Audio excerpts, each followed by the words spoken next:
Hello everyone.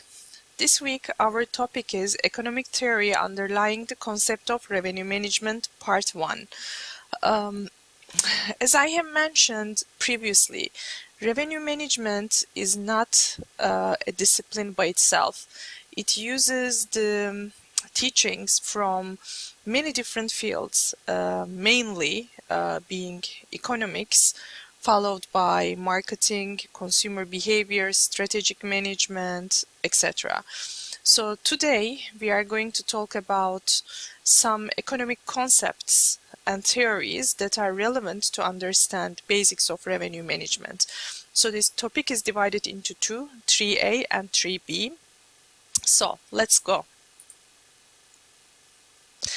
So by the end of this class, you should be able to acquire knowledge of the Littlewood rule, which serves as the foundation for revenue management segmentation and demand controls, and comprehend the significance of price discrimination in shaping pricing decisions for revenue management strategies, and engaged in discussions about the relevance of price segmentation in guiding pricing practices within the context of revenue management. So the first theory we are going to look at in this class is in relation to customer segmentation and demand controls. And the concept itself is derived from the airline industry. This is actually how revenue management started in airline industry. And the rule we are going to learn today is called Littlewood's rule. So Littlewood was an engineer, Ken Littlewood was an engineer working for British Airways, and he developed this two-fare class model. So the idea is very simple. Consider you have an airplane going from destination A to destination B, and you have limited amount of seats, right? X number of seats in this airplane. And when we say two-class model, this model considers that there are only two types of fares in this airline: full fare and then discount fare. And the assumption is that the demand for the discount fare comes before the demand for full fare bookings. Okay, meaning price-sensitive customers looking for better rates, they are willing to book in advance. So the demand for the discount fare comes earlier than the demand for full fare, and less price-sensitive customers tend to be business people who need to fly to a destination because they have to, and the demand for full fare bookings come later. So Littlewood asked very simple question. So if we are looking at only two types of fares for this airline, discount versus full fare, how many seats in this airplane should I spare for the discount fare passengers, and how many seats on this airplane should I spare for full paying passengers? Okay, so this is the question that Littlewood asked. Then through some mathematical derivation, and I'm going to show you a little bit what that looks like, he came up with this rule: accept discount fare bookings when their value exceeds that of anticipated full fare bookings. So what does this mean? Let's say we have an airline seat in our hands right now that we are trying to sell. Okay, at this moment we have two options with this airline seat. We can sell it right now at a discount fare, or we can keep it hoping that we can sell it in the near future for a full fare. Okay, we call this anticipation because we are not sure if we will be able to sell this seat at the full fare. Okay, so again, the rule is accept discount fare bookings when their value exceeds that of anticipated full fare bookings. And we are going to see what this means. So The rule is coming from airline industry, so we are going to take the case of airlines. So let's say discount airfare is R1 and full fare airfare is R2. And the assumption, just like what I have explained, the demand for the discount fare comes before demand for the full fare. And the question is this: how much demand for class 1 should we accept it so that the optimal mix of passengers is achieved and the highest revenue is obtained? So at the end of the day, the purpose of revenue management is to maximize the revenues, right? So then in this airplane, how many discount seats should you sell and how many full fare seats should you sell so that optimal mix of passengers is achieved and you also get the highest revenue? This is the question. And here is, where we look at Littlewood's rule in little bit more detail. So close down discount, R1 is discount, close down the discount fare when the certain revenue from selling another discount seat is smaller than expected revenue of selling the same seat at the full fare.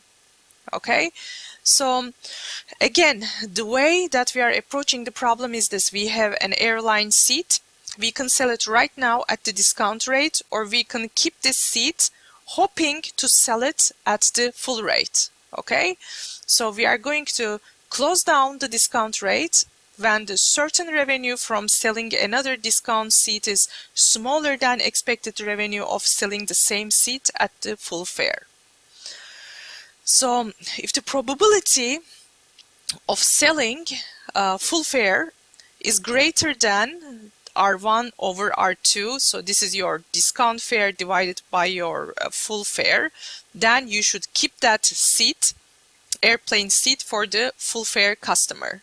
Okay, and the target probability we are looking at is your discount fare divided by your full fare. So let's look at an example. So to keep this simple and to understand Littlewood's rule better, we are looking at an airline that only has two prices. Okay, this is Milky Way Airlines. It operates between Hong Kong and Bali, Indonesia, and it is an 85-seat airplane. So in this airplane, we have two rates. Our discount rate is 4,000 Hong Kong dollars and our full fare rate is 6,000 Hong Kong dollars. So remember, we need to identify the target probability, and in this case it is $4,000 discount rate divided by our full fare, which is $6,000. So target probability is about 67%. Okay, so now let's take a look at probability. Okay, what is probability?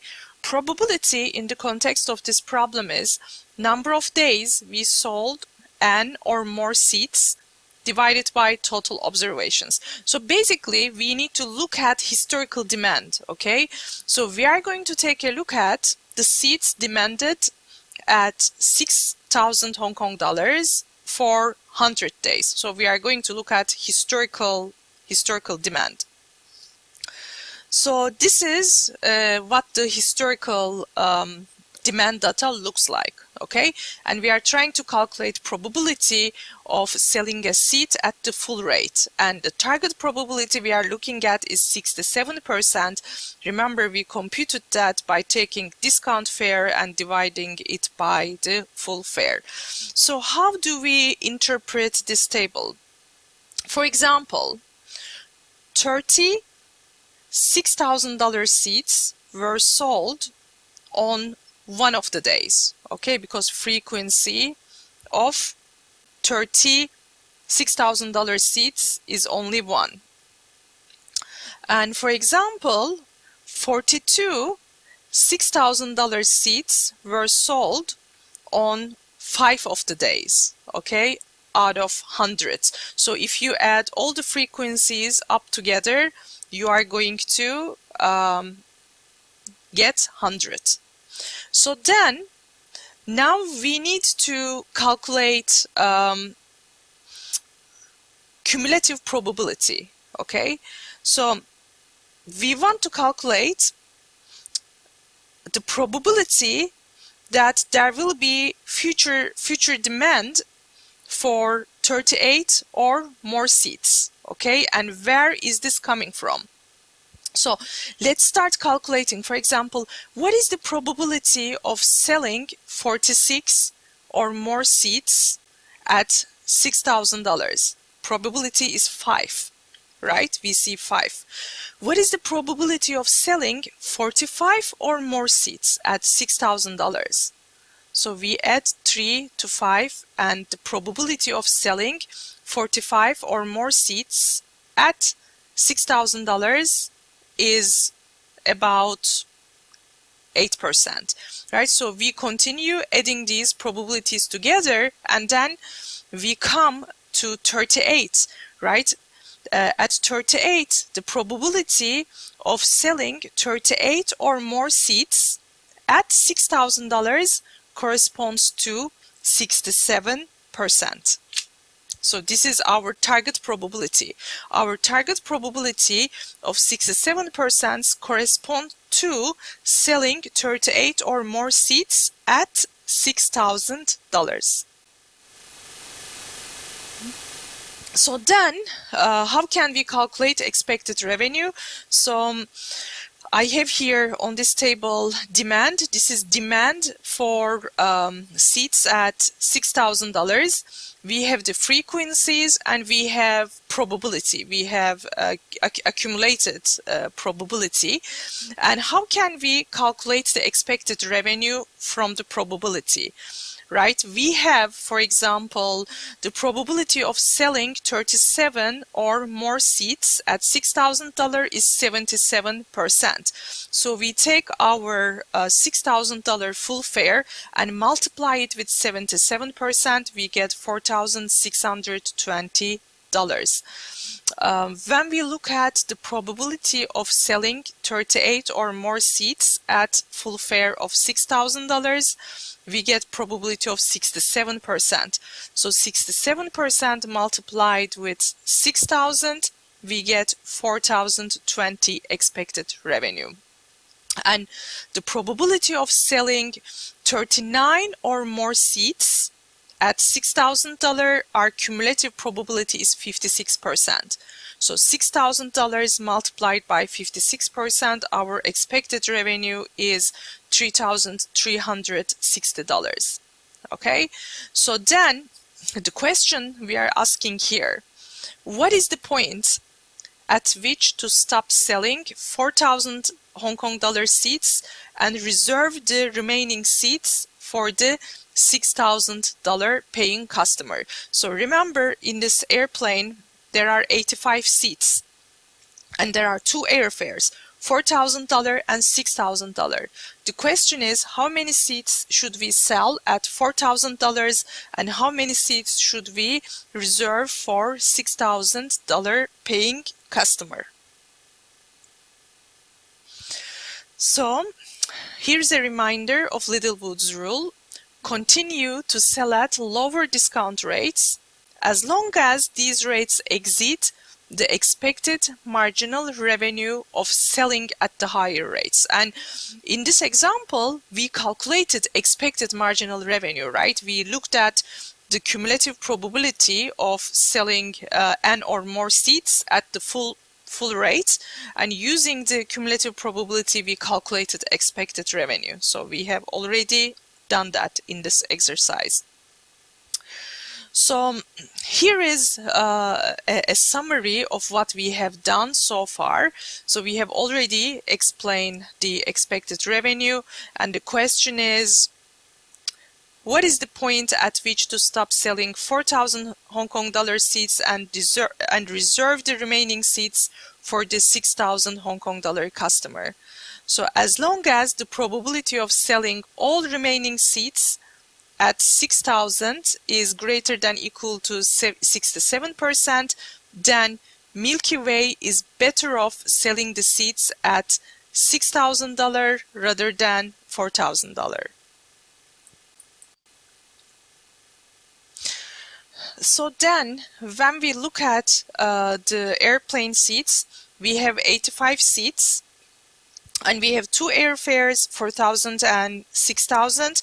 We are going to spare 38 seats for 6,000 paying customer, and then 85 minus 38, we have 47 seats left. We are going to reserve those 47 seats to 4,000 paying customer. Okay, this is how the problem is solved. So, of course, this problem is oversimplified, right? There are only two airfares and two types of customers. In reality, today, airlines have many different airfares, right, for different type of customers. But essentially, this is the origin of revenue management algorithms. Okay, this is how revenue management forecasting and thinking of, you know, demand controls and customer segmentation. This is how it was done at the very beginning. So for a student, graduate student that is learning revenue management, it is important that you understand what Littlewood rule is about. So that was the case for airlines. I want to show you a quick example on hotels. So again, we are looking at a two-rate problem, two class only. Full rate, the rate is 3,000 Hong Kong dollars, discount rate is 2,500 Hong Kong dollars. And let's say today is Thursday and the 20th, and we are looking at controlling inventory for next Thursday. And we have 16 more rooms to sell. So the question is, how many rooms should we sell, should we, you know, keep for 3,000 Hong Kong dollar customer, and how many rooms should we sell at discount rate of 2,500? This is the question. So let's say, you know, we collect historical data. Again, this time, you know, we collected historical data on a request for 3,000 Hong Kong dollar rooms. Okay, and this is the historical data we collected, and when we are doing the forecast for a Thursday, we have to collect data on past Thursdays. Okay, so day of the week has to be correct. This is very important. And when I put this data on Excel, I got average request as 16 with a standard deviation of 10. So now we are looking at the Littlewood's rule. We need to keep selling at $2,500 as long as that amount exceeds the potential revenue from selling the room at $3,000, right? And how do we calculate potential revenue or expected revenue at $3,000? Probability of the sale at $3,000 multiplied by $3,000. Just like we did in the airline example. So to solve this problem, I am going to use an Excel function, and this function is called norm inverse. So to do a norm inverse, we need probability, which is, you know, lower fare divided by higher fare, 2,500 divided by 3,000. Mean is 16 and standard deviation is 10. So what does a norm inverse function do? It returns the inverse of the normal cumulative distribution for the specified mean and the standard deviation. So when I type these on Excel, I get 6.32, okay, the result of the equation. So then the probability of us selling 6.3 or more rooms is our target probability.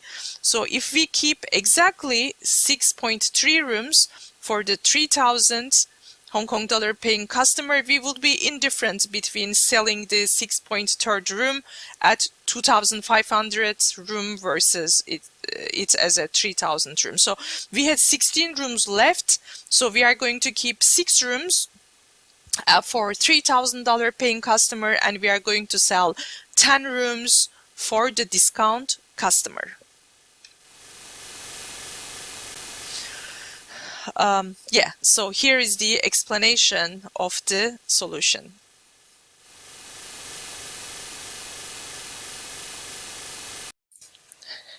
In this part of the lecture, we are going to discuss pricing structure.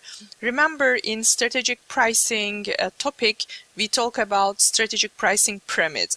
At the bottom of the pyramid, we had value creation. So to make strategic pricing and revenue management work, we need to create first good values that people are willing to pay for. Then we need to have a pricing structure that matches the value. Okay, so we are going to discuss about pricing structure, how to put together a pricing structure. So after developing products or services that create value, a marketer must then determine how most profitably to capture that value, both volume and margin. So when we say volume, we talk about occupancy, and when we say margin, we are talking about the rate, right? So there needs to be a balance. We don't want an empty hotel with very high rates, or we don't want a full hotel with very low rates, right? You need to balance both the rate and the occupancy. So this is difficult because, first of all, we have different type of customers, right? We talk about the importance of segmentation. So these different type of customers, they value our products and service offerings differently, because these customers have different abilities to pay, also different willingness to pay as well, not only ability but also willingness, and they have different preferences and they have different intended uses.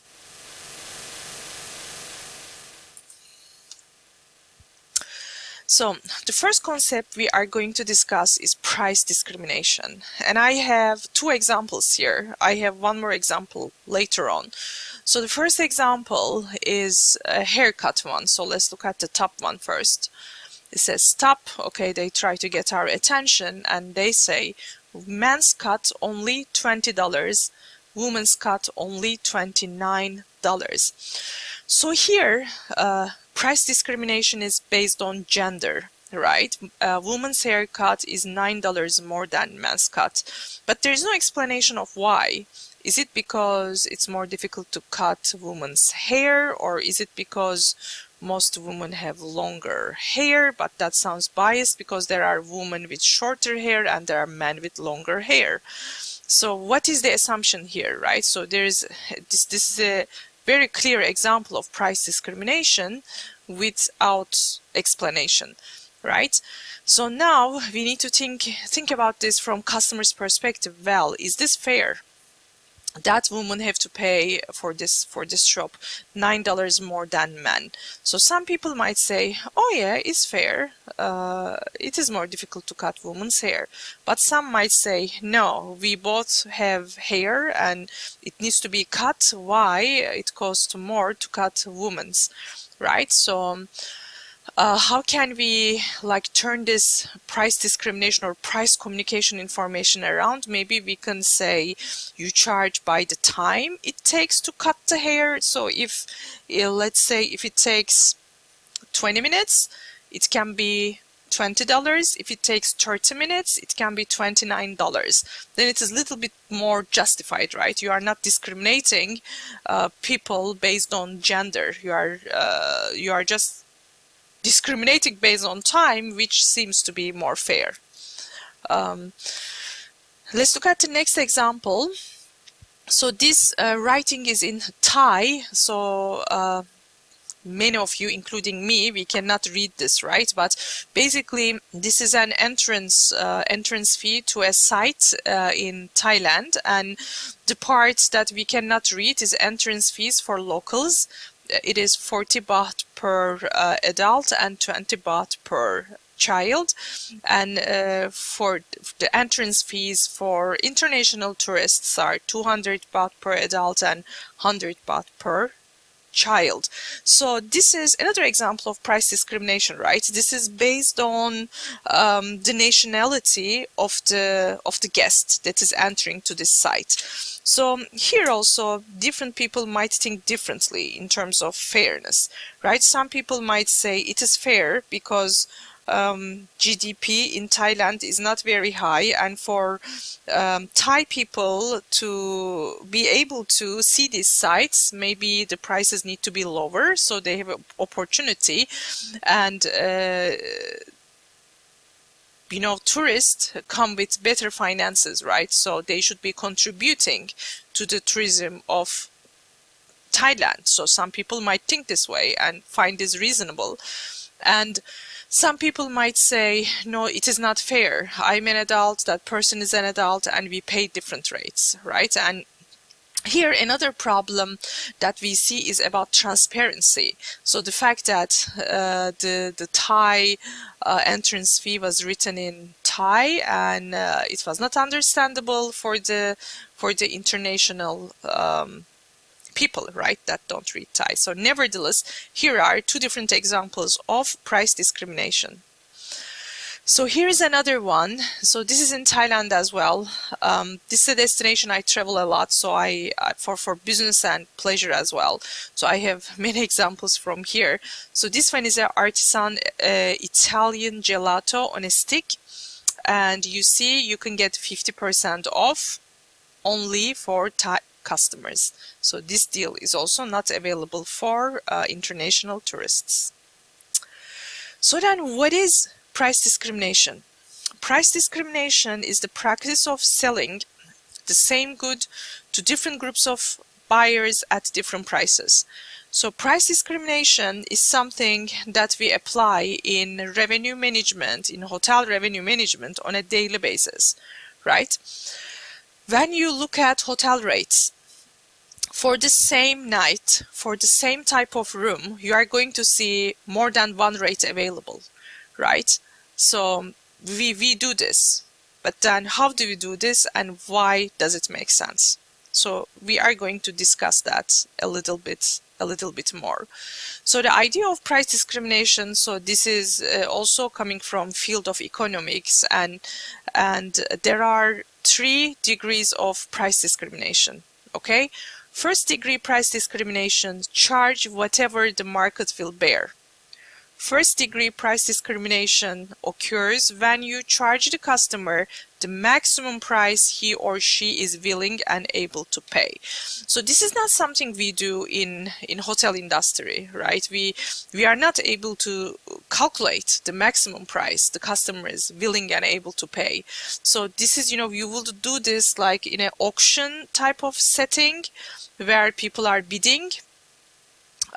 So this doesn't apply so much to us.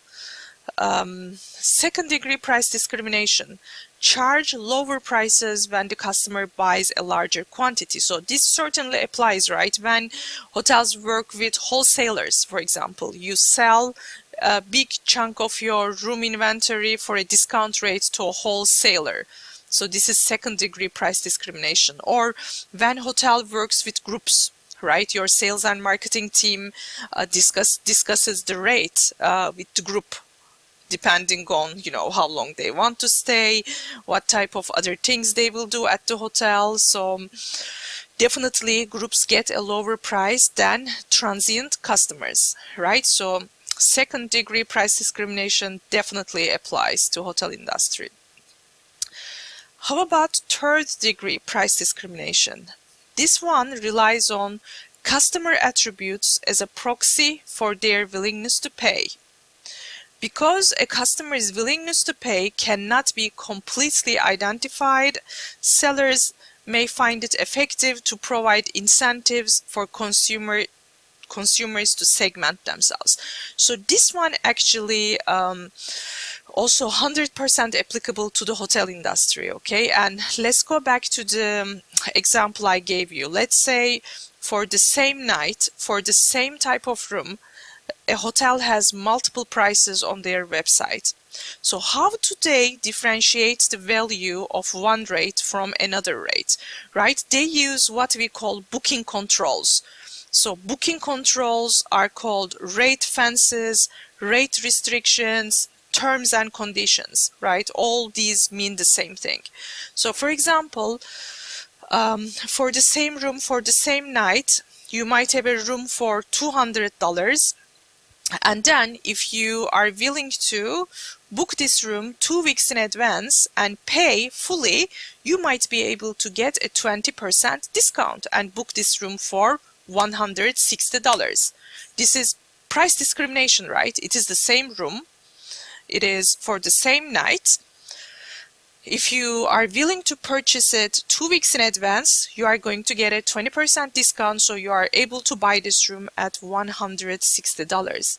But you can do that only if you are willing to purchase 2 weeks in advance and pay fully, right? So then in this example, how does the customer segment themselves? So if you're a customer that buy this early bird deal, by getting 20% discount, you automatically segment yourself as a price sensitive leisure customer, right?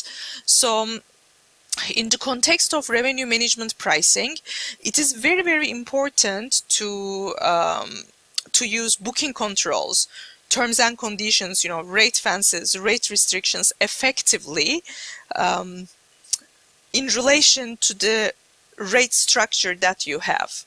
Okay, and you have to do this well, because if your overall pricing strategy and price discrimination is perceived as unfair from customers' perspective, this is very bad, right? When customers are unhappy, they are going to write about this on social media, and it is going to affect your reputation, and it is going to affect your value.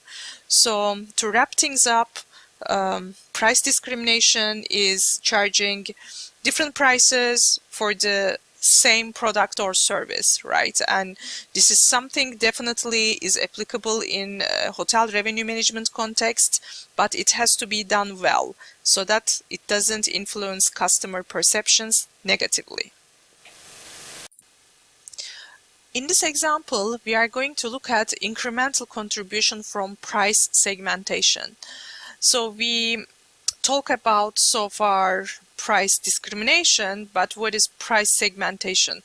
Price segmentation basically is charging different prices for different type of customer. Okay, so it is a concept similar to price discrimination. So I would like to show you what this concept means through an example. Okay, so let's say we are looking at a product with the total market sales potential of 1 million units. And let's start with two segments. For the first market segment, willingness to pay is $20 and sales potential is 50,000 units. So at $20, 50,000 people are willing to buy this product. This product has a $5 variable cost per unit, right? This applies regardless of what the sales price is. And for the second market segment, willingness to pay is $15. They are willing to pay $15 instead of $20 for this product.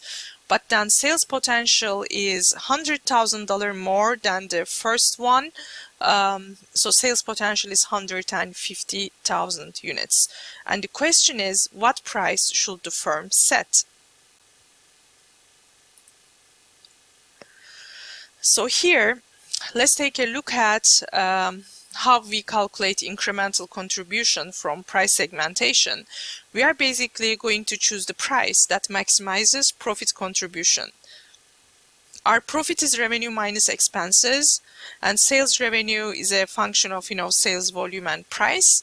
Cost is broken down into fixed and variable cost, and variable cost is a function of sales volume and variable cost per unit. So the first example we are going to look at is the incremental contribution from price segmentation at one price point. So let's say what would be the contribution profit if we have only one price for this product. So let me explain you what this table is. So on the x-axis we have number of units demanded at each price point. For example, the first segment willingness to pay is $20 and 50,000 people are willing to pay $20. So I just got rid of 3 zeros in quantity demanded to just keep the calculation more simple. Second market segment, willingness to pay is $15 and quantity demanded is 150. Third segment, willingness to pay is $10 and quantity demanded is 350. So when the product is priced at $8, there are 250 people that are willing to pay for it. And when the price is product at $6, 200 people are willing to pay for it.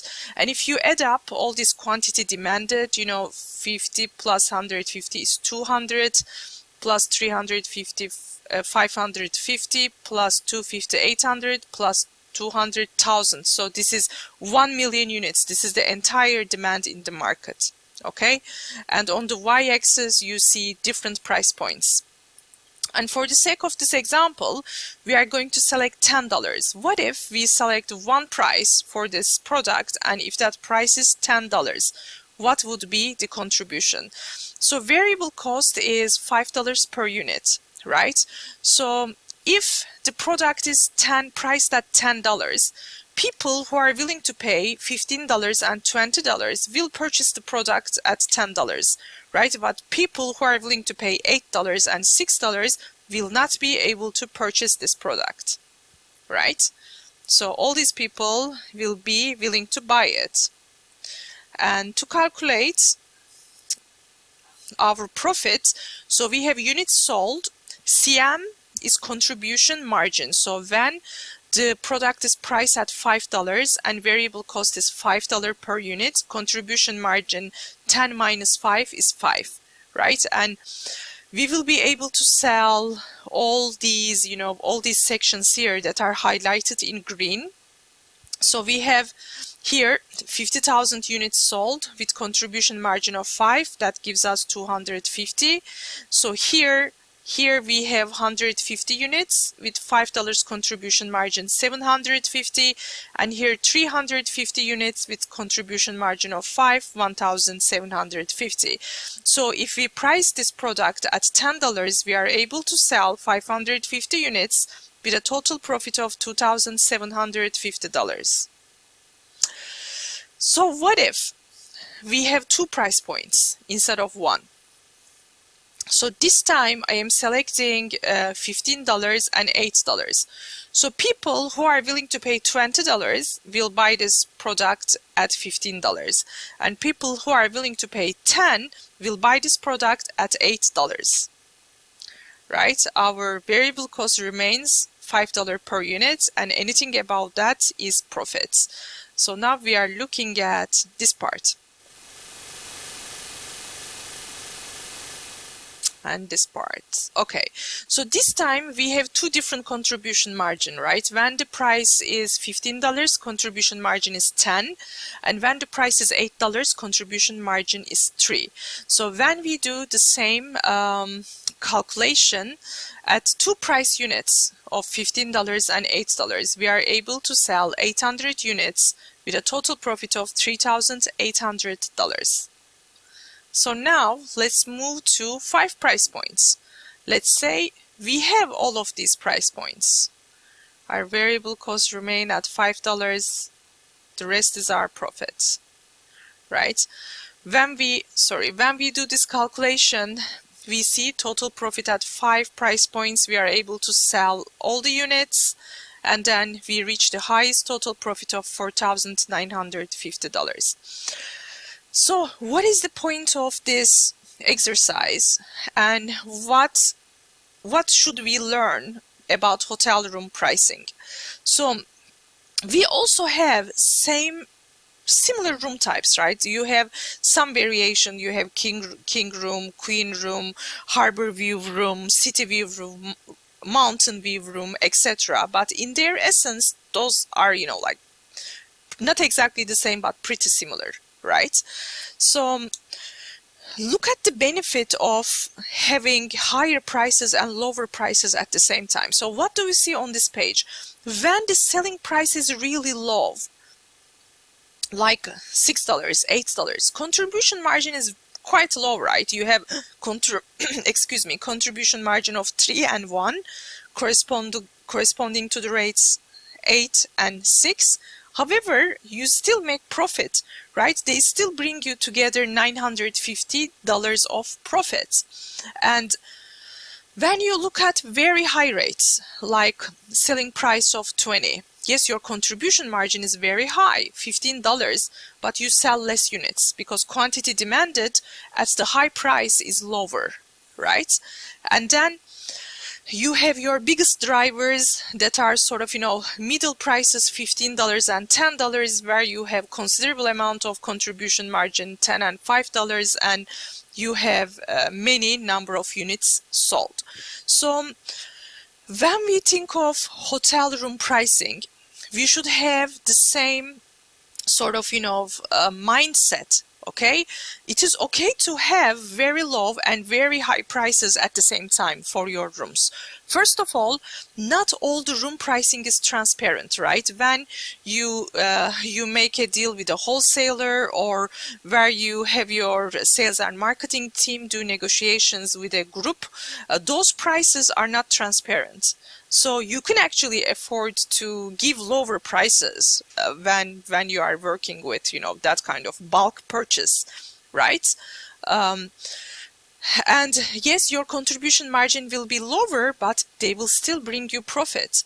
Versus, for your transient customers, when you are dealing with public rates are the rates that are displayed on your website or on online travel agency websites. Public rates are transparent, right? And they say something about your image. Those rates, you need to keep them at a certain level. You shouldn't give a very big discount from those rates. That might, make you look bad, right? You don't want to do that. But they will help you also to increase your profitability, right? Because contribution margin is very high when this selling price is higher. So all in all, what you need to remember from price segmentation example is that it is okay for hotels to charge a variety of rates at the same time, right? As long as they do this intelligently, as long as they differentiate public rates from non-public rates, right? When you give discounts, those rates shouldn't be transparent readily to the customers, and also they should use rate restrictions, booking controls intelligently to differentiate the value of these rates from each other. So I want to show you an example of setting price points for hotels, okay?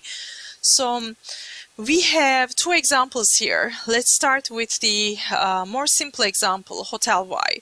So Hotel Y is using bar level, best available rate pricing at 6 bar levels. So the lowest bar level is bar level 5 at $1,400, and highest bar level is bar level 0 at $2,550.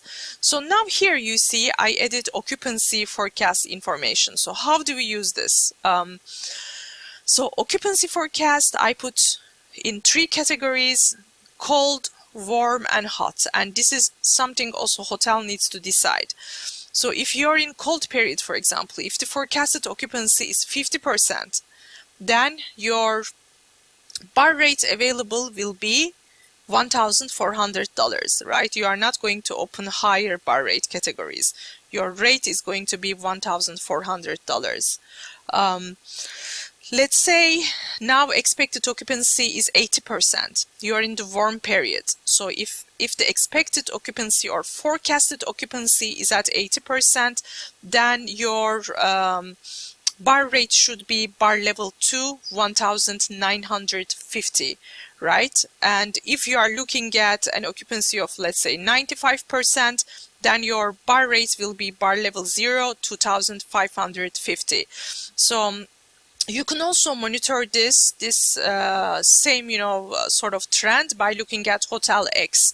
So what is the idea here? Higher the forecasted occupancy, higher the rate should be. Okay, this is how a bar structure looks like, and this is how hotels close and open different bar rate categories. Okay, hotels close and open different bar rate categories by looking at expected occupancy, but they have to have these rules in place, right, to decide when to open and close different rate categories. So also you should understand here very, very clearly, higher the forecasted occupancy, higher the rate. And let's take a look at why that's the case.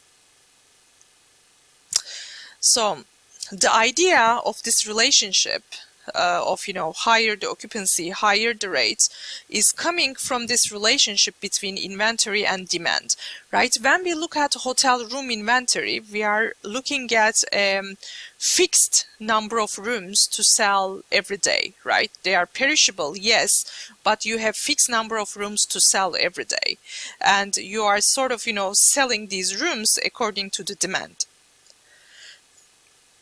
So another economic term I would like to teach you here is called expected marginal revenue principle. This is called EMR principle.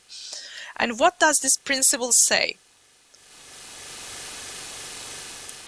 As the level of available capacity increases, the marginal expected revenue from each additional unit of capacity declines.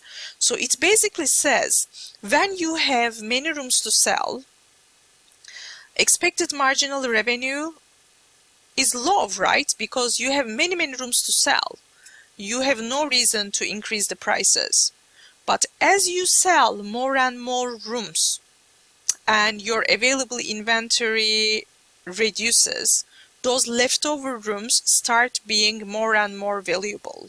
And based on this principle, the last room left in the hotel is the most valuable room, right? And we call this concept LRA, last room availability. So let's look at this concept a little bit more detail. So in this chart here, we have on the x-axis number of units of capacity offered for sale, like number of rooms, and on y-axis we have revenue per unit of capacity. An expected marginal revenue curve looks something like this, okay? So how can we interpret this? So let's say in this example, hotel has two rates. $100 is the full rate and $70 is the discount rate. And then on this side, we have total capacity. So consider total capacity as, you know, total number of rooms you have in a hotel. Okay?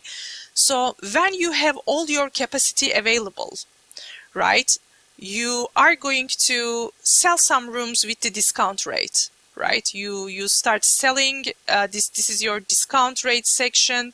You start selling rooms, and as you sell rooms, as you sell more and more rooms, you see your total capacity is reducing, right? You are going down here. And then you see expected marginal revenue starts increasing, right? It is increasing, but it's increasing slowly. At this level, when you reach this level, you need to close your $70 discount rates, and then you should only sell at the full rate, because you see here expected marginal revenue is increasing at a very, very high rate. Okay, so this part we call full rate class protection level. So when you have this many units, this many rooms to sell, then you can sell these rooms at the discount rate, and you should sell these rooms at $100 full rate. So usually this expected marginal revenue principle is embedded in revenue management system algorithms. Okay, system is going to tell you, okay, you should stop now selling at a lower rate. Now you need to increase your rate at a certain level. But here, you know, in the context of this class, I would like you to understand what expected marginal revenue means. So if that was too complex, I would like to illustrate the same idea to you in very simple terms. So when you have many rooms to sell, when you have a lot of inventory left, room inventory, then expected marginal revenue is low. But as you sell more rooms and your available inventory decreases, expected marginal revenue starts increasing, right? Based on this principle, expected marginal revenue principle, the last room left in the hotel is the most valuable room. And this idea of expected marginal revenue principle is also connected to a term called bid price approach. So what is it? The EMR value of the last unit of capacity is applied directly to define the lowest acceptable price for the next unit to be sold. So basically, based using this principle, your revenue management system is able to calculate the lowest acceptable price, okay, for the next room to be sold. And in revenue management world, in operational research, actually, this is a term coming from operational research. This is also called bid price, okay? So bid price corresponds to the lowest acceptable price for the next room to be sold. And as long as the rate requested or rate of that day is above the EMR bid price, you can sell that room at that price. But the idea is that each time a unit is sold, number of available units shrink by 1 and expected marginal revenue increases. Hello everyone. Welcome to part 2 of economic theory underlying the concept of revenue management. By the end of this class, you should be able to implement price communication strategies in developing an effective revenue management pricing strategy, explore the implications of prospect theory on revenue management decisions to make well-informed choices, recognize the significance of upselling in revenue management and its impact on maximizing overall revenue. So let's jump in. If you remember from one of our first lecture, we talked about strategic pricing, and we said in the context of revenue management, pricing should be implemented strategically. And to do that, we introduced strategic pricing pyramid. And we said the first layer of this pyramid is value creation. We should create good values that customers will pay for. And we talked about value creation. Then first part of this lecture series on economic theory underlying the concept of revenue management, we have discussed pricing structure, right? Pricing structure should be aligned with the value delivered and also cost to serve. And this time our topic is price and value communication. How we should communicate our pricing information to the customer and how we should justify our prices in terms of customer economics. So to tackle with price communication, I would like to refer to prospect theory and use the teachings of prospect theory to do price communication better in hotel industry. So prospect theory is discussed in the context of choice with uncertainty in real life. And this theory was developed by Professors Kahneman and Tversky in 1981. And in 2002, I believe, they received the Nobel Prize in Economics with the prospect theory.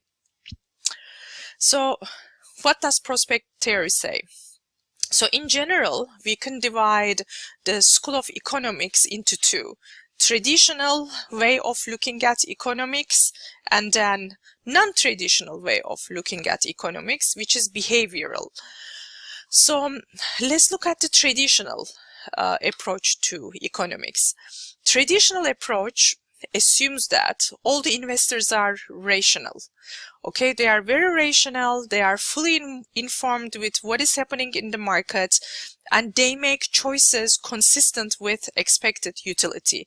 So everybody is very logical, fully informed, and when they give their decisions, they follow logic, right? So this is what traditional economics say. On the other hand, behavioral economics say some people sometimes are not fully rational by the classically rational actor utility model of economics. Okay, so basically behavioral economics says no, people are not rational all the time. Okay, and this is where behavioral economics and prospect theory come into play. So behavioral finance or behavioral economics bridges the gap between classical economics and psychology. And it says that individual behaviors systematically show psychological patterns, and we are going to talk what those patterns are. But then behavioral finance or behavioral economics doesn't say that overall, yeah, there are these irrational individuals, but it doesn't mean that markets are not irrational, right? Markets can still be irrational when investors are individually irrational. But also this doesn't mean that individuals don't make major mistakes, right? We are human, everybody makes mistakes. So this is where behavioral finance or behavioral economics is coming from. So now we are going to do a small experiment, okay? And of course we are not together, so we cannot do this together, but please, as I explain the experiment to you, you think about it, okay? So the question is this: what is your opinion? So the following summarizes two settings. So I am going to introduce you two different settings, two different questions. For each question, please pick the option you prefer. Neither option is wrong, and your choice is a function of your personal preference, okay? And for that reason, please be honest.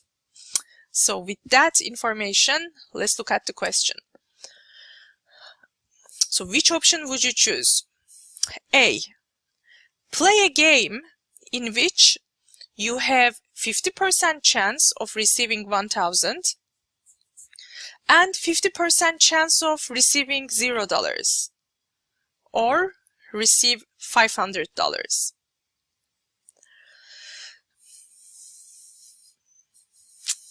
So I wonder what you have selected. So if we follow the traditional wisdom of economics, these two options are equal. They both have same expected value of 500, right? So in option A, if we take 50% of 1,000 plus 50% of 0, we get $500. And in option B, we receive also $500. So these are economically equal to each other, right?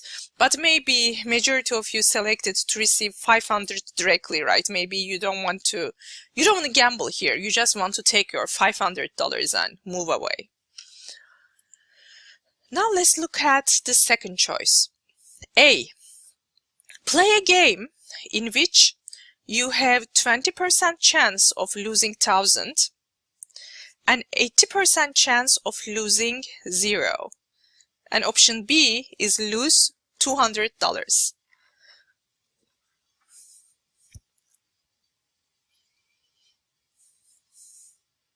So what was your choice here? Again, if we follow traditional economics and look at expected value, expected outcome of both cases, they are equal, right? 20% of $1,000 plus 80% of 0 equals $200. So in this set of options, both choices give you $200 loss. So what should you choose, right? Maybe when it comes to losing, maybe many people choose option A because you have 80% chance of losing nothing, right? Versus 20% chance of losing 1,000. So professors Kahneman and Tversky conducted this experiment, okay, to develop prospect theory. So what does the prospect theory says? So let's look at this sort of, chart table here. Is not a table, is it more of a chart? On our x-axis we have gains versus losses, and in the middle here this is called reference point, and in this example it is 0. And then y-axis we have positive value and negative value. Look at what is happening here, and this is our here the curve. So when we gain $50, this is sort of our happiness, right? It is at this level. But look what happens when we lose $50. Oh my God, proportionally we are much more upset losing $50 than winning $50. Okay, so through this experiment, Professors Kahneman and Tversky found that we have an irrational tendency to be less willing to gamble with profits than with losses. Okay, and as we see here, loss side of the curve is steeper, right? Loss side is much more steeper in comparison to the gain side. And what is the most important lesson here? The pain of losses is stronger than the pleasure of gains, right? So when we communicate pricing information to our customers, we should never make them feel like they are losing on something, right? So this prospect theory has many implications to hotel industry, revenue management, pricing, and price communication. So what are the major features of prospect theory? So the first one is reference level dependence. Okay, so reference level in this graph here is demonstrated as this reference point. Okay, in this example it was 0. So what does it actually mean? An individual views consequences. These consequences can be monetary or other in terms of changes from the reference level, which is usually that individual's status quo. So what does this mean? For example, when we want to book a hotel in a resort destination, if we have been in that destination before, our reference price will be the last price we paid in that resort destination for a hotel in our last trip, right? Or if you have never been there before, maybe your friend has been there and they stayed at the hotel and they tell you what the price is. So that price automatically becomes your reference price. And you are going to compare everything to that reference. Okay? So this concept is called reference level dependence, and it comes from the prospect theory. And the next one is the loss aversion.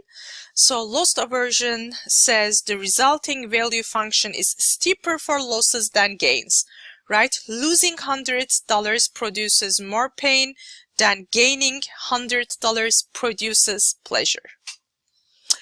So in the context of prospect theory, I'm going to introduce you 5 aspects, okay, of price perception and their implications for price communication.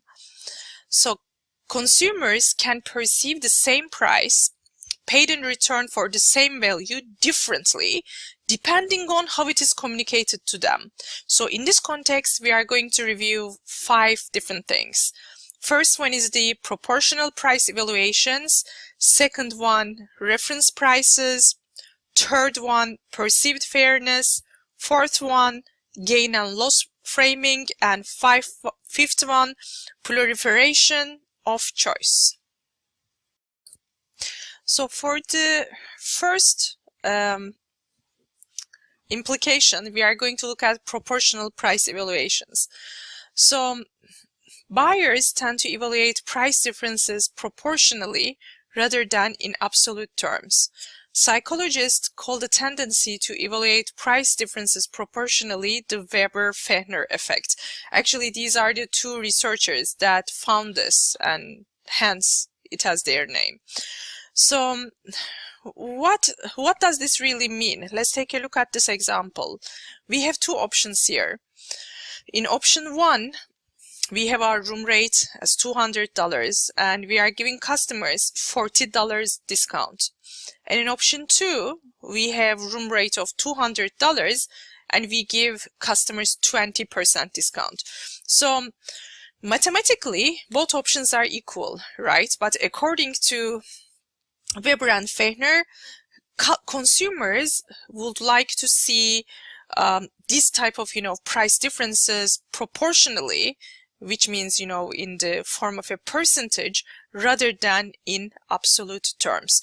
So having said that, here I would like to talk about the idea of discount and discounting.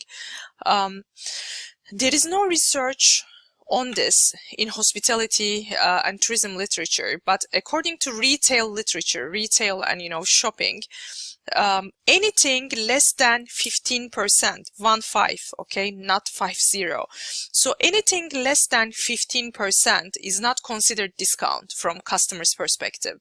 It doesn't basically trigger consumers' mind that this is a discount if they see something less than 15%. Sometimes we see companies give 5% or 10% discount, but they are not really perceived as discount from customers' perspective. So our first learning point is when we provide discount information to the customers, preferably present this information proportionally in percentage difference rather than in absolute terms. Apparently, according to Weber and Fechner, this is easier in like consumer's mind. It is easier to be perceived as a percentage in consumer mind.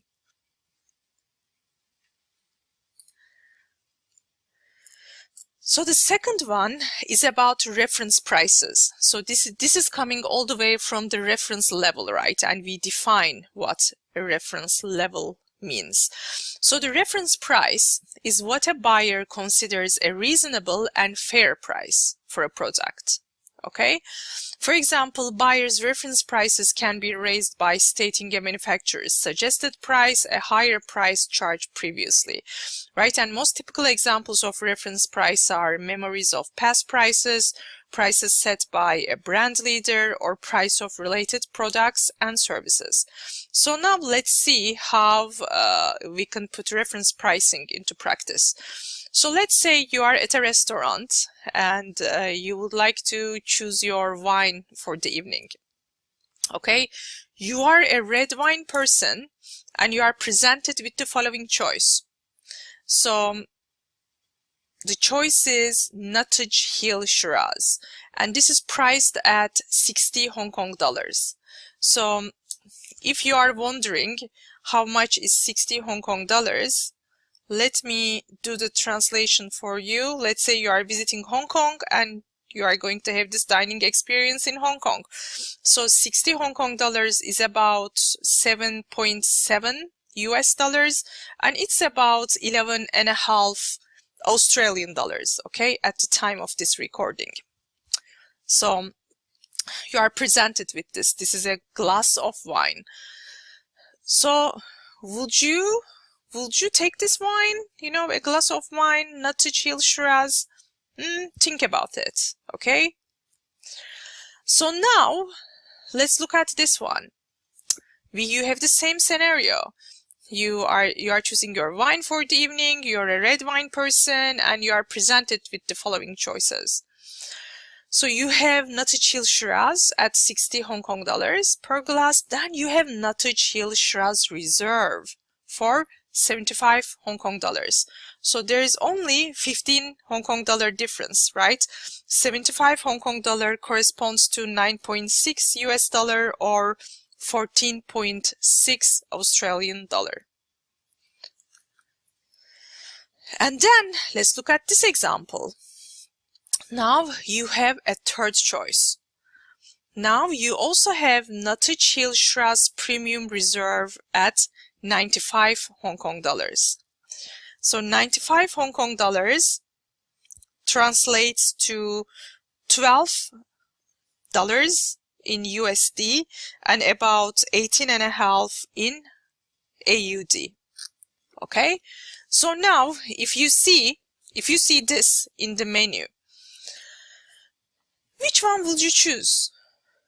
Okay, so now let me talk a little bit about consumer behavior here. So some people, you know, they don't believe reserve or premium reserve mean anything. So they might say, okay, I just want a Shiraz, so I am going to go for the most basic one, that is 60 Hong Kong dollars. All right. If you are dining with a significant other, you don't want to look cheap, or you are with your friends, you don't want to do the most basic, you want to do something a little better than the basic, then you would most probably go for Nuttage Hill Shiraz Reserve. That is only 15 Hong Kong dollars higher than the basic one. And then we have here premium reserve that is priced at 95 Hong Kong dollars. So this is exactly how restaurants implement reference pricing. Okay, in this example, our reference price is the most basic wine, which is Nottage Hill Shiraz at $60. And we have our decoy, which is Nottage Hill Shiraz Premium Reserve at $95, right? So $95 exists there to sell your $75 wine. Okay, so you just put this like as a boundary, lowest at 60 Hong Kong dollars, highest at 95 Hong Kong dollars, and with this pricing presentation, you are trying to sell your middle option, which is the Shiraz Reserve at 75 Hong Kong dollars. Okay, this is very popular type of pricing strategy implemented by restaurants. So this is also called decoy price. So you see in the first example, you have this bottle for $10 versus $30. Oh, $30 looks so expensive. And then you add a decoy, $50. Suddenly $30 look more reasonable, right? Again, $10 here is the reference price, and the highest price is the decoy. It makes the middle option more reasonable. You see how we can, play with consumer perceptions. The third point we are going to look at is perceived fairness. So customers base their perception of fairness on the reference transaction and the reference price. So what influences fairness perceptions? Definitely familiarity, right? If the customer is familiar with this hotel's pricing, how they have been pricing over time, or how they communicate their pricing, then maybe they are less likely to perceive it as unfair, right? Or how this information was communicated to them. This is also very important. And we always have to keep this in mind. What happens when the customer feels or thinks that he or she has been treated unfair? They are going to be dissatisfied and they are going to complain, right? And if they complain on social media, it's going to affect your reputation, and this is going to damage the value of your brand, right? So how customers perceive our products and services and our pricing communication along with the prices themselves is very, very important. So here I'm going to share with you an experiment. Okay, and this was a research article on the effect of price presentation strategies on customers' willingness to book for a 2-night stay. Okay, and the authors call these blended rate versus non-blended rate for a 2-night stay. So in the first example, you tell customers that for a 2-night stay, they are going to pay $120 first night and $100 next night. And in non-blended rate, you are telling customers they are going to stay 2 nights and they will pay $110 each. And in this research article, they ask consumers, which one do you prefer?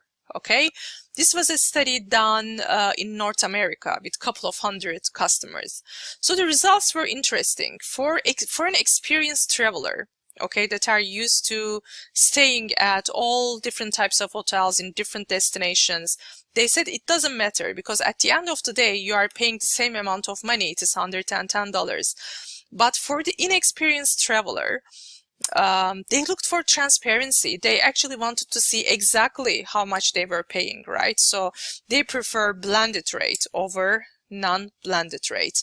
So why I put this here? Because as we play with dynamic pricing and price communication, we should always keep customers' perceptions in our mind, okay? So when we implement this pricing strategy, or when we communicate the price in a certain way, how will customers perceive it at the end of the day is the most important part of that decision.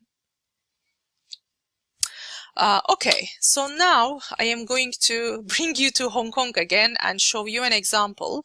So this was a place actually I used in Hong Kong. The brand is called Nail Nail. I was there not for this treatment, for something else. Then I saw this And you see throughout my lectures, I take photo of a lot of pricing examples and I use them. So this is one of them. So this one is treatment, hand and foot treatment. Okay, the one on my left is for the feet, the one on my right is for the hands. So when I look at, you know, this you know, part bottom on my right, I see this and I magnified it. So if you want to get this treatment for hand and feet, you see the prices there, but look at the term that is written below. 10% surcharge will be added for men. And on the bottom, you have another treatment. I apologize for the resolution. This is because of the size of the photo I have taken. But it also says 10% surcharge will be added for men. So here, now think about this. What does this price communication imply? Like man has more rough hands and feet? Like why are they charged more, right? So this is price discrimination. We have seen a similar example for haircut, right? In the haircut example, women were charged more than men. And in this example, men are charged more than women. So here, remember prospect theory, loss aversion teaching. When customer feels like they are losing something, it makes them much more upset, right? Almost double in comparison to winning the same amount. So the main learning point from that is never make a customer feel like they are losing something. So then, if this establishment, Nail Nail in Hong Kong, if they want to implement this pricing policy, they have to change the way that they communicate this information to their customers. Okay, and there is no one best way to do it, but here is the trick. This concept is called gain and loss framing. So what this company could do is to increase prices by 10%. Okay, so 680, increase it by 10%, 1080, increase it by 10%. 495, increase it by 10%, 795, increase it by 10%. Then put a term on the bottom and say there is 10% discount for women. Okay, we are communicating the same information, completely different way. And this is all about gain and loss framing. Okay, so this is all about varying the description of the option by framing the attribute of the option. Okay, so specifically focusing on presence of undesirable versus desirable attributes. So positive framing results in higher persuasion in comparison to negative attribute framing, right? And this works by trigger differential elaboration. So positive frames cause contemplation of positive state of affairs relative to negative frames. And I would like to show you some examples. You know, this is about food product packaging. So a lot of companies, they like to use the term fat-free, right? For example, on the right, package B states product is 25% fat-free. And on the other hand, package A states product contains 75% fat. You know, how does package A sound so much worse than package B, right? But they essentially, they mean the same thing. And look at this example about skin exam. So on the right, by not taking the skin exam now, you give up an opportunity to detect and treat any problems. And then on the left, by taking the skin exam now, you will give yourself an opportunity to detect and treat any problems. So positive framing sounds and makes the customer feel so much better than negative framing. Okay, so what is the lesson here? When we communicate pricing information to the customers, we should always frame it positively and we should never make the customer feel like they are losing on something. So loss aversion explanation for goal framing effects. Everything else being equal, people are more averse to losing than they are attracted towards gains of equal magnitude. Therefore, there is greater motivation to avoid losses. And the last implication we are going to look at is proliferation of choice. So this is about when we, present pricing information to the customers, we give them choices, right? We have many different types of rooms, we have many different rate categories, but sometimes providing too many choices creates choice overload. Okay, and customers feel overwhelmed. They need to spend so much time going through these different room type and rate combinations, and they don't like it. So then what is the key here? Yes, give customers choices, but do not give them too many choices.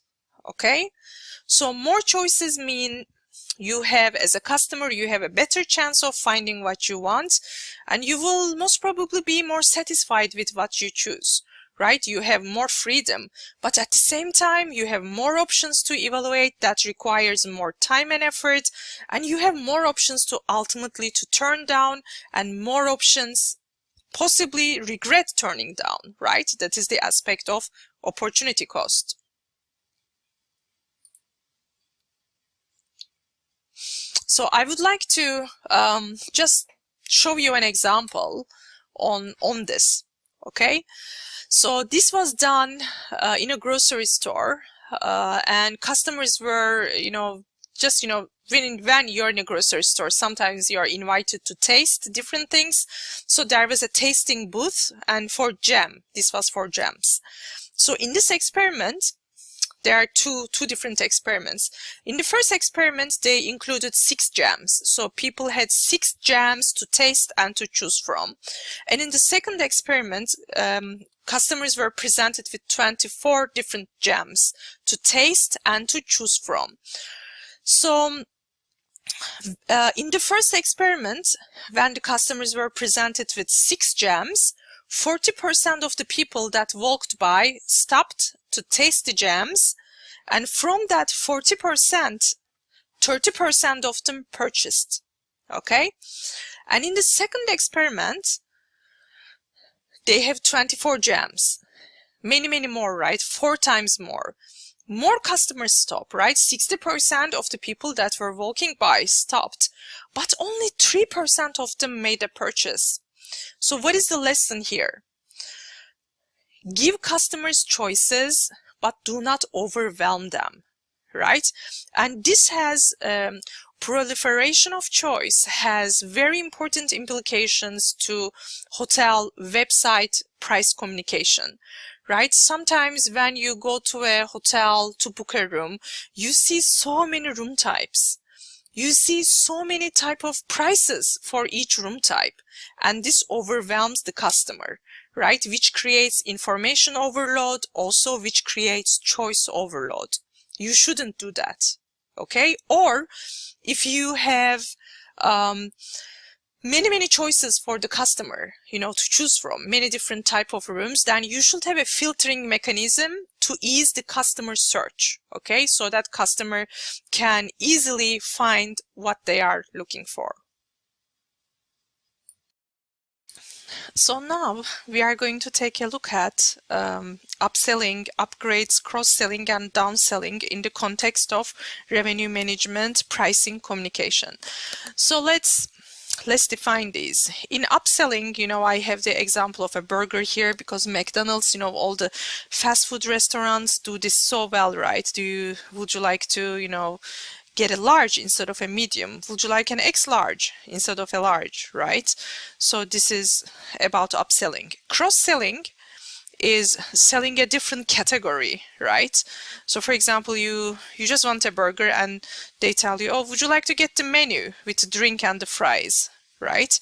And then we have downselling. Downselling is, let's say you want to get a Whopper from Burger King. It's called Hungry Jack here, and they they tell you, oh, if you're not too hungry, you can go for a Whopper Junior. That would be downselling. Then we have upgrades. So upgrades are similar to upselling, except they are free, right? So upgrades is something that customers love because they are getting, at the time of check-in, they are getting a better room category for free. But this is not in the best interest of the hotel, right? From hotel's perspective, you are much better off upselling rather than giving free upgrades. So this will be the topic of discussion in this part of the price communication lecture. And also I would like to show you a bunch of examples which we are going to analyze the good aspects and the bad aspects of the price communication. So let's look at this example.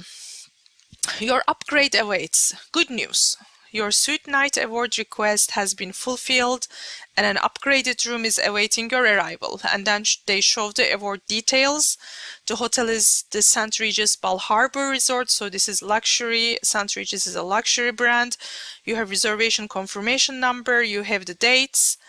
And you are using your suite night award, 1 night, and then there are remaining 8 in your account. So this one, the photo doesn't necessarily reflect the content, right?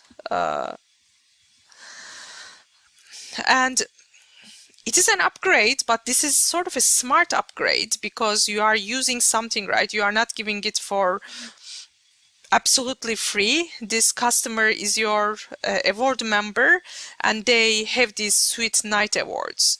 But in terms of, how the information is communicated, it is still quite cold, right? Your request has been fulfilled and your room is awaiting for your arrival. So it is not exactly very hospitable and very, very kind, but it still, communicates the information that it needs to. So now I want to ask you sort of a controversial question that industry has been discussing for a while, and I asked this question in my research, in my revenue management research. So the question is, when is the best time to upsell to the customer? Okay, and you can do upselling typically at 3 different points in time. First one is at the time of booking, right? When customer books the room, you can recommend a better room category, right? Oh, you booked a standard room. Would you like a sea view room, right? Something like that. And we can do upselling between booking and check-in. So upselling at the time of booking and upselling between booking and check-in, they are done electronically, right? And there are third-party service providers that help hotels do online upselling. So the second option is usually, this is done 3 to 5 days before arrival. You send a customer an email asking them whether they would like a better room category, and you give them the options, you give them the prices. Or sometimes you don't give the prices. There are upselling business models where customers bid actually for a better room category, and then hotel needs to make a decision whether to accept that bid or not. And then we have the old school upselling, that is at the check-in. At the check-in, this is not done electronically. You have your front desk personnel that try to convince the customer and make them buy into a higher room category. So what do you think? At which of these points should we upsell to the customers? I sometimes ask this question when I do my hotel general management trainings, and you know what general manager says? They say, oh, we should upsell them at all times. At the time of the booking, between booking and check-in, and at the check-in, we should try to upsell them. Then I tell them, no, you don't want to do that. Why? Because you are going to create a reactance for the customer, right? Because every opportunity you find, you try to sell them something. At the time of the booking, you try, then they get an email before they arrive, and then you try at the time of check-in. This is too much, right? So you shouldn't try all these times. But then if you have to select a time, if you're a very busy hotel, right, that is operating with high occupancy, you have many check-ins and check-outs during the day, then you don't want to do upselling during check-in, because it is going to put too much pressure onto your front desk personnel. Then is it better to do it at the time of booking or between booking and check-in? Right? This is a very interesting question to ask, because at these 2 points in time, customer is in completely different mindset. At the time of the booking, you just want to complete your booking and be done with it. But as you get closer and closer to your travel date, then you start thinking about your holiday, right? So your psychological distance to the event is getting closer. Then you start thinking about your holiday, your packing. So maybe at that point in time, you are more inclined to buy into the upselling in comparison to the time of the booking.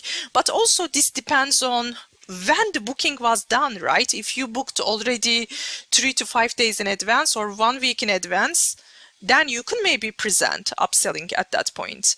But if we are looking at a long haul type of customer that book 2, 3, 4 weeks in advance, then maybe you can present them with this option between booking and check-in, right? So even, a very basic question like this, when should we introduce upselling to the customer? It has to be strategic, right? You need to think about who your customers are. Do you usually have people booking well in advance, or do they book very close to the arrival date? Then when should you present them with upselling information? This is very important decision to make. So now I want to show you an example. Okay, this one is W Hotel, W Hotel in Hong Kong, and they call this online upgrade, and it is actually not an upgrade, it's an upsell because it requires money. And W has a way of naming their rooms like wonderful room, spectacular room.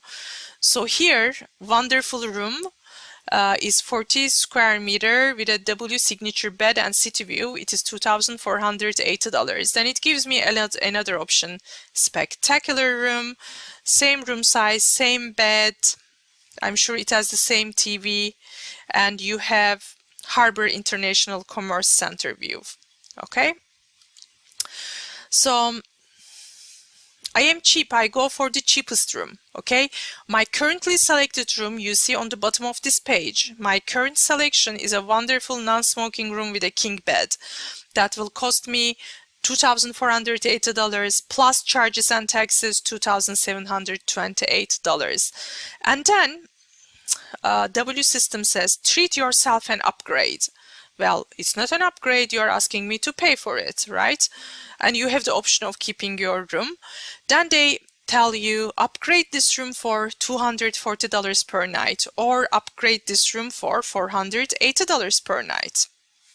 And what are you going to get in return? You will get a spectacular king bedroom or a fabulous king bedroom. This means nothing, right? So the problem here, first of all, this is not an upgrade, it's an upsell, but maybe they don't want to say that to the customer. It doesn't sound as nice when they call it upsell. Treat yourself to an upsell. That doesn't sound good. But anyway, so we don't understand when we pay 240 extra or 480 extra, what are we getting in return, right? Then we start reading the fine print. We read it because we are learning this topic, right? If you're a customer, you're on this page, maybe you already clicked I want to keep my room, because here you don't understand what exactly hotel is trying to sell you. In the first one, spectacular king bed, you start reading the fine print, 40 square meter, spectacular, W signature bed, 42-inch flat screen, boom. Okay, we understand. It is because of the view. They ask you to pay $240 extra. This room spectacular room has Harbor International Commerce Center view. And then we take a look at fabulous room. We read the fine print. You have full ocean view. And in the full ocean view, the curtain is open, so you can see, what the ocean view looks like. But for the spectacular room, curtains are closed. You don't even know what that view looks like. So here, they are asking you to pay more for the view, but they don't tell you that. You need to work your way out as a customer to understand what you are paying for here. So this is a bad way to communicate upsell information. Okay, you are highlighting the price. Price is very much, pink and white highlighted, but for paying that price, what you are getting in return is not highlighted here. Again, for W Hotel, this is a bad example of price communication. So this is an interesting one. So this is Scoot airline. This is a economy type of airline, and this name Nigar Bozkurt, this is my aunt. So she was flying with this airline. I was booking for her. So here is the idea. It is called Max Your Space Now. Request extra seats next to you for maximum comfort. Look what they say. Request a Max Your Space and you might get empty extra seats next to you at incredible prices. How it works? Choose your flight and your seat preferences. Enter your payment details and place your request. If available, it will be approved 6 to 12 hours before departure. So why it will be approved 6 to 12 hours before departure? Because until this time, airline will try to sell those seats, right, to actual paying customers. But if there are no extra paying customers, and if my aunt is willing to pay the extra money, she can have these empty seats. Okay, this is the idea, and this is how they communicate the information. So why you want to max your space? You can occupy multiple seats to rest and sleep comfortably on a long flight. You can spread around your stuff and make the most out of your flight. You can enjoy the privacy and comfort of not having anyone around. If you have kids, they can easily play around or take comfortable naps. So, of course, I told my aunt not to buy into this deal. Why? Because if you get this message, most probably flight is empty and it is unlikely that is going to fill up, right? And it might still fill up. There's a possibility, but most probably not. So when my aunt took this flight, I think it was to Singapore from a Southeast Asia destination. Indeed, the seats around her were empty. But from a business point of view, this is a good idea, right? So they are trying to increase their revenue per passenger by implementing this. And the way they communicate the information is not bad either. But how it works, if available, it will be approved 6 to 12 hours before departure. Why make the customer wait so long, right? This is not in customer's best interest. So maybe this is something that turns the customer down, right? If they have to wait this long to get the approval. So interesting example from FlyScoot. So here is an example from Marco Polo Hotels, and you see here the values in renminbi. So we put the check-in and check-out dates, and then they are trying to upsell. Okay, they say enhance your stay with us, and you can enhance your stay with a bottle of white wine, with buffet breakfast, and one-way limousine airport to hotel pickup. In terms of the price, when you look at the room rate and you see one-way limousine airport pickup almost half, this is okay. Okay, this is the expected price in this destination. So we are in Beijing. But okay, the problem I have here is with these two. Buffet breakfast, it says wake up and energize your day with a sumptuous buffet breakfast. Then they show us the bread. How does this translate into a sumptuous buffet breakfast, right? It doesn't. And then this one, bottle of white wine. This is not white wine. These are not white wine glasses, and this is something sparkling, right? The message and visual doesn't match with each other. So you don't want to do that when you try to upsell and when you try to communicate pricing information, right? You want to be clear, transparent, and your description should match the visuals that you are looking at. Here is another upsell example. Okay, so before we look at the example itself, let's understand how it works. So this one is called standby, e-standby. Okay, e-standby offer. So guest, number one, how it works. Guest makes a pre-arrival reservation, and then through email, they receive a e-standby offer. Okay, on brand.com confirmation page. So this can look something like this. Okay, here are some examples. So customer gets this message: you are eligible for a custom upgrade. Again, you know, it's an upsell because you have to pay. They call it upgrade. And then you select show my custom upgrade, and then you see all these options. So these options are obviously selected and priced by the hotel. For example, for a high floor, you can request to be on a high floor for $15. You can request to have sunset view for extra $19. If you are going to arrive early, it will be extra $25. So whatever. So these are all the options. And then as a customer, you can request the option. Okay. So number 3 here, guest request upgrade selection if available. Okay. And then you request it, but you don't know if you get it until you check in. So in number 4, when you check in, if you select it an upgrade and if it is available, then they tell you, okay, you got the upgrade, which is actually upsell, and you pay for it. Or if you don't receive it, you keep your original booking and you pay nothing extra. So this one, again, you know, from hotel's perspective, it works well, right? You are trying to sell things that you couldn't sell to your existing customers. But from customers' perspective, this is very confusing because with e-standby offer, the company that provides this service, they do not get back to the customer until check-in, and customers don't like that. Customers want to know as soon as they send a request whether that request has been accepted or not. Okay, it is not a good idea to make the customer wait that long.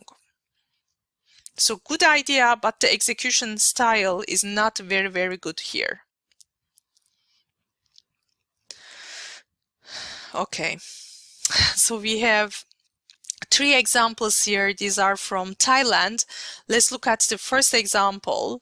It is called the Great Escape Package, Amari Watergate, Bangkok.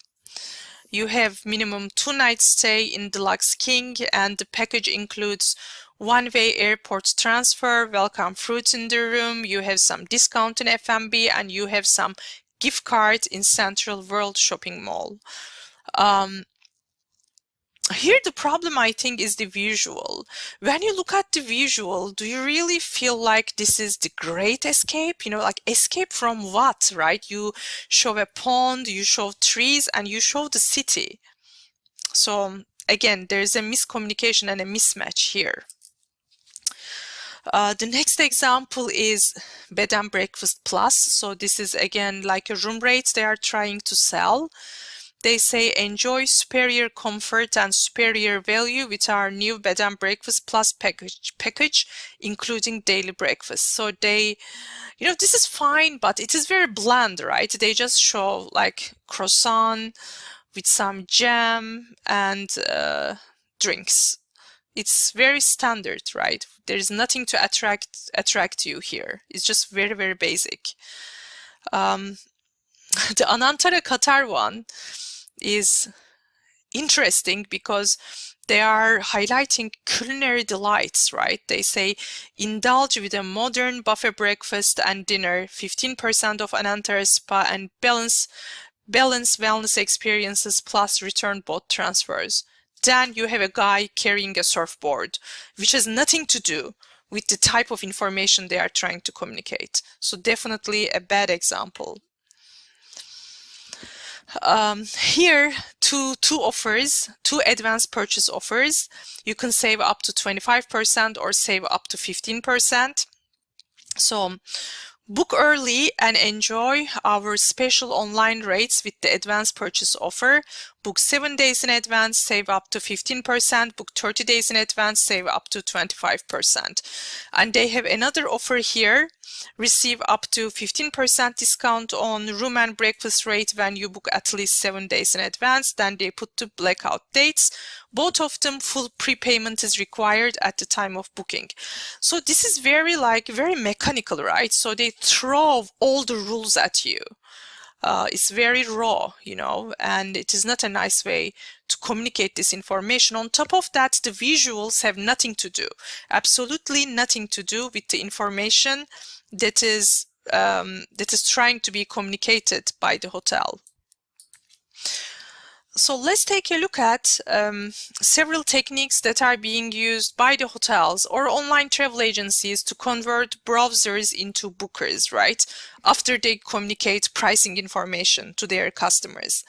So they use live trends, countdown timers, and promotion codes, right? For example, here you see, oh, this deal of the day, it is very popular. It has been booked 27 times in the last 24 hours. So you try to create some kind of urgency so that people try to book.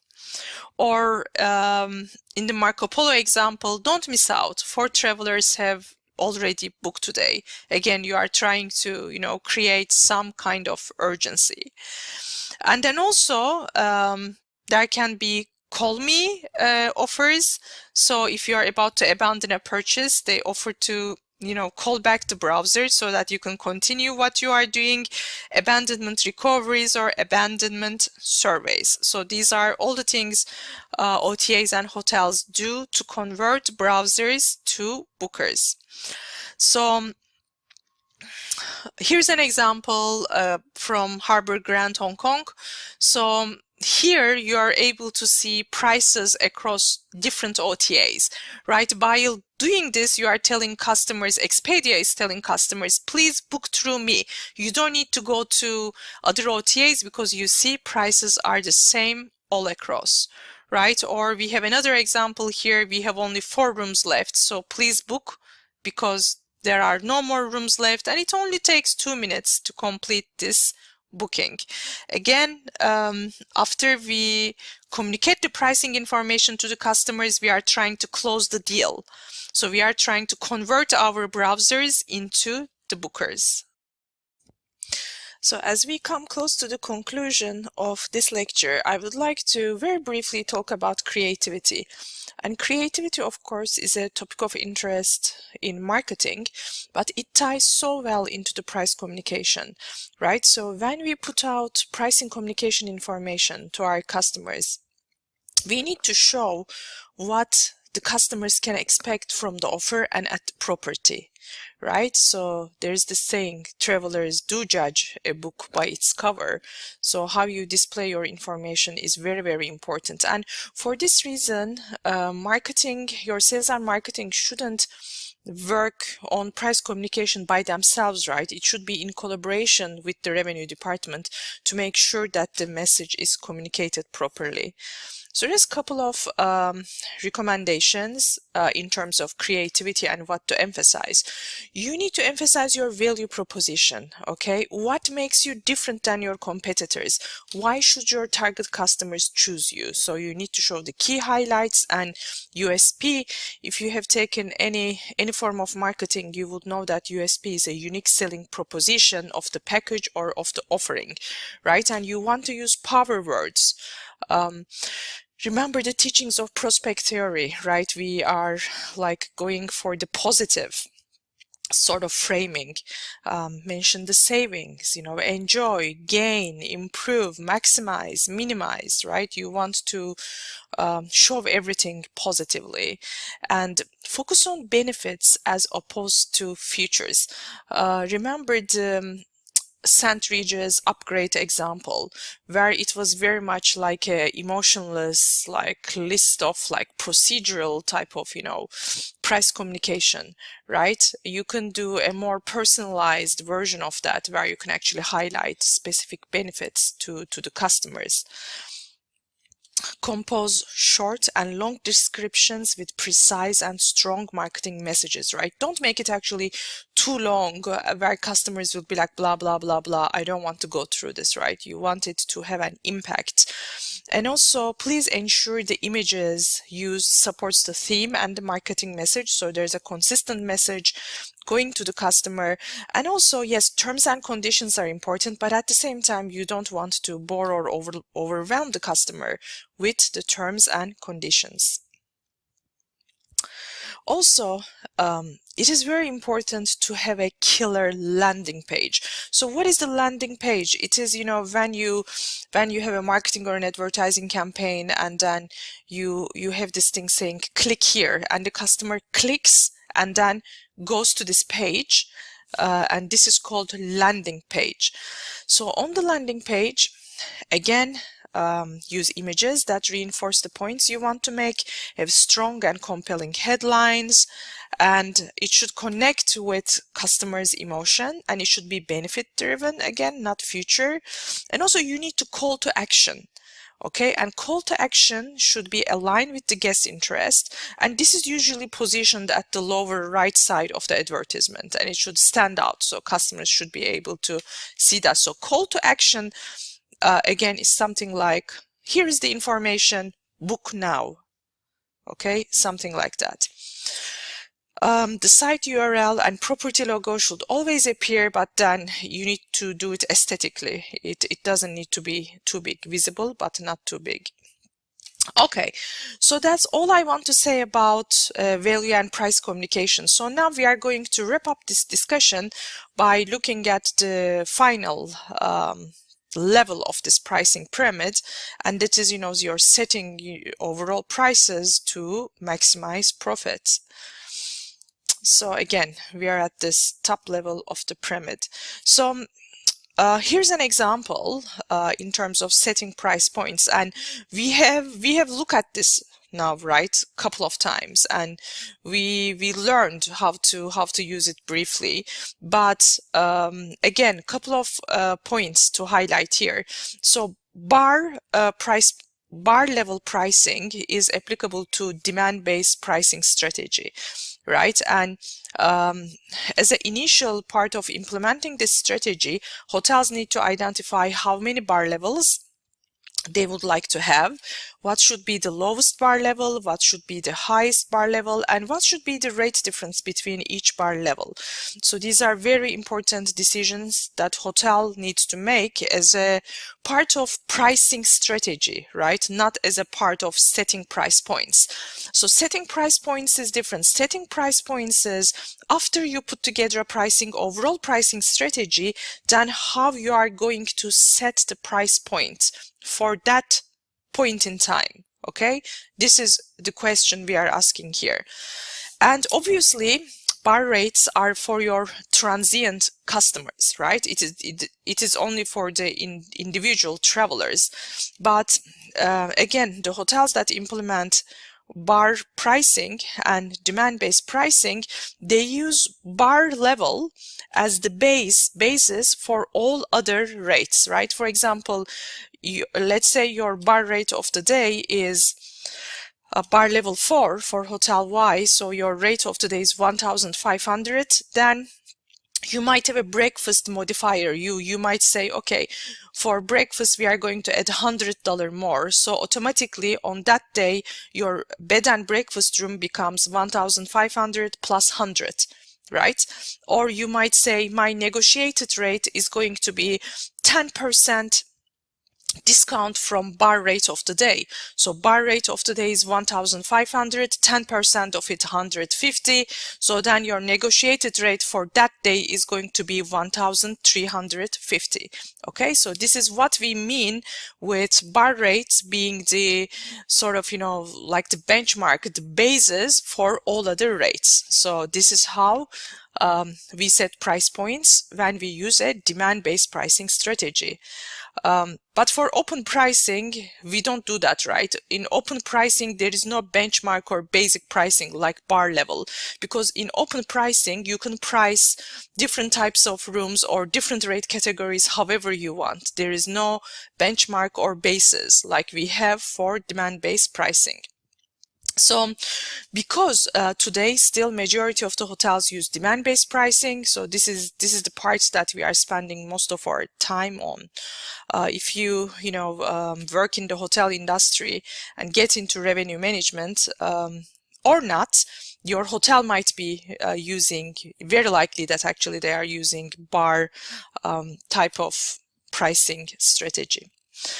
So another point I would like to highlight here is, as we use demand-based pricing, we use, when we put our rates on our hotel website, we put these rates attached to booking controls, right? Booking controls, terms and conditions, rate restrictions, rate fences, they all mean the same thing, right? And for customers to perceive our pricing policy as fair, it is important to use rate fences appropriately.